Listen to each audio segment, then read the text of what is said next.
Now, Taoiseach Leo Varadkar will meet US President Donald Trump at the White House on Thursday, of course, for the traditional St Patrick's Day visit. On the same day last year, Enda Kenny made world headlines for his speech on the value of immigrants, which was subsequently viewed by more than 30 million people. So, what can we expect from this year's meeting? Well, joining me with that story and everything else this morning, our Director of the Irish Academy for Public Relations, Ellen Gunning, and Conor Pope from the Irish Times. You're both very welcome to the programme. First of all, just what's on the agenda today, Ellen?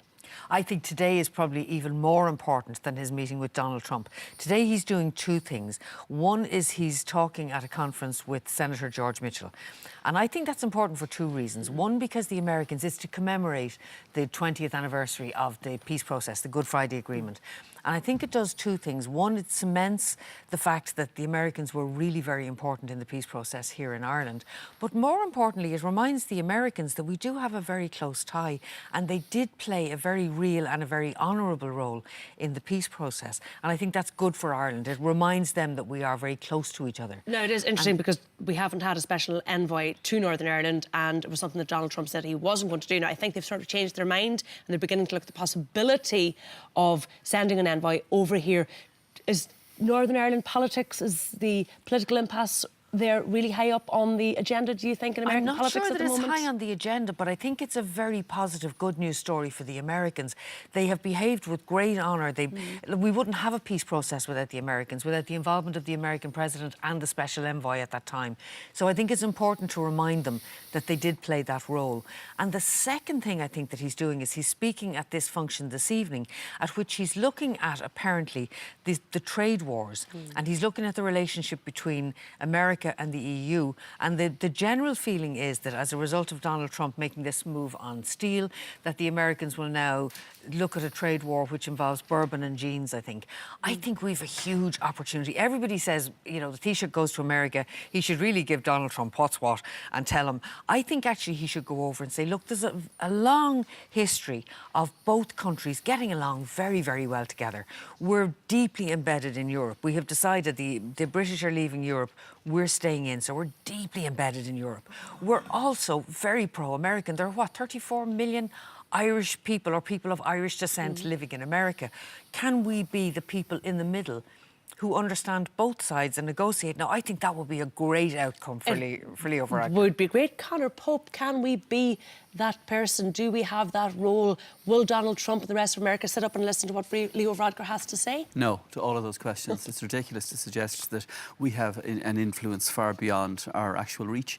The reality is all Donald Trump knows about Ireland is the fact that we have an awful lot of American companies here in the pharmaceutical sector and the computer sector, and we're taking what he believes we're taking American jobs. That's all that Donald Trump cares about. When 20 minutes after Leo Varadkar leaves Donald Trump's company, I would imagine that Donald Trump will have forgotten who Leo Varadkar is. I think sometimes we have a problem in this country, and I think every country has this problem, that we tend to overstate our own importance on the international stage. But look at that Enda Kenny speech, in fairness, last year. And 30 million views. And what difference did it make?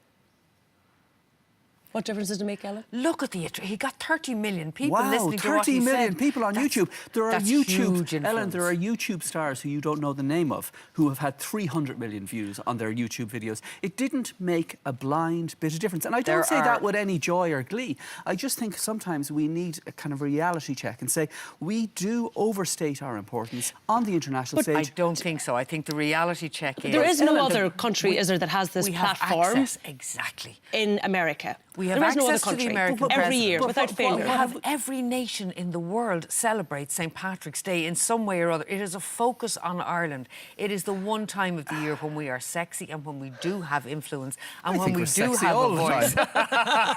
OK, we leave that one with Conor. But I think we're not a major player. We're not a United States of America, but we do bat way beyond our size. We're an island of 3 million people. I think we have a huge platform at this time of the year, and I think the Taoiseach last year used it very well, and I'm backing Varadkar to use it well this year. Whether they listen or not, what should Varadkar be talking about today? I think he should probably be talking about trade, because I think that's the big influence. And I think he should probably be reminding American business people, as opposed to the American political class, I think he should be reminding American business people that Ireland is now going to be the only English-speaking country in the European Union, and as a result, Ireland is the gateway to a huge market. And Ireland has been good to them in the past. And Ireland has been good, but it ultimately comes down to naked self-interest for all countries. That's this country, that's the United States, that's the UK, Germany. All countries care about is how the world has an impact on them. And there's no bad thing in that.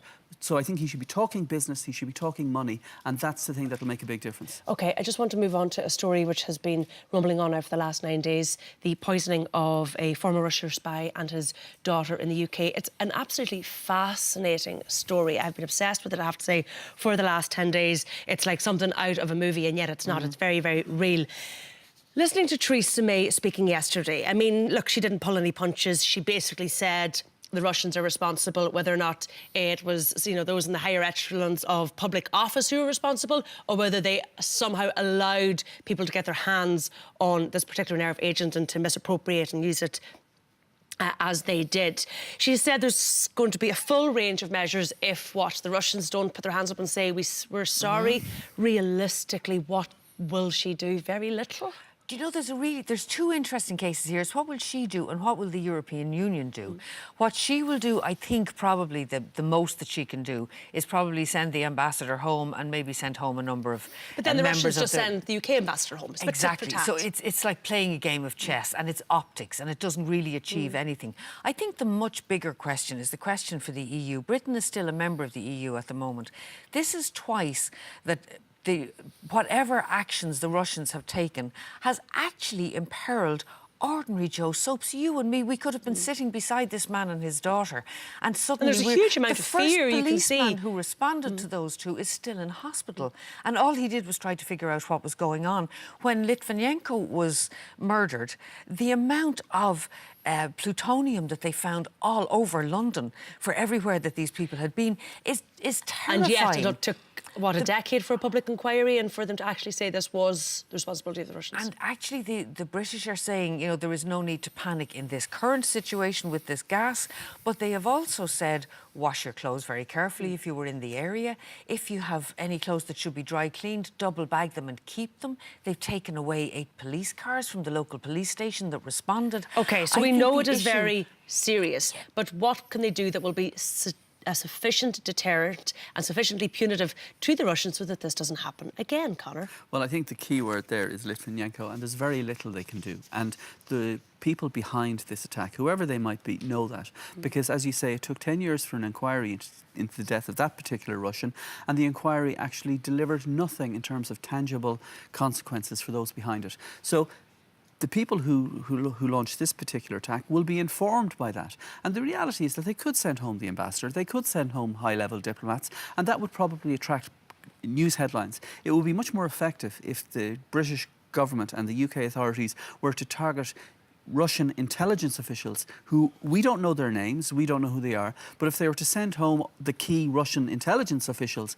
who are based in London, that would probably have a bigger impact. But, you know, ultimately, I think there's very little that can be done short of... Or that will be done. There's probably plenty that can be done. They could take an awful lot of Russian money and freeze it, because there's a huge amount of Russian money washing around London. They could freeze a lot of that, and if you hit people in the pockets, that's where it really hurts. Hit Putin's friends in the pockets. Just very quickly, I wanted to mention, because it was something we discussed extensively on the programme 2 weeks ago with Storm Emma, was people not being able to get into work, perhaps businesses not being opened or people not being able to attend businesses.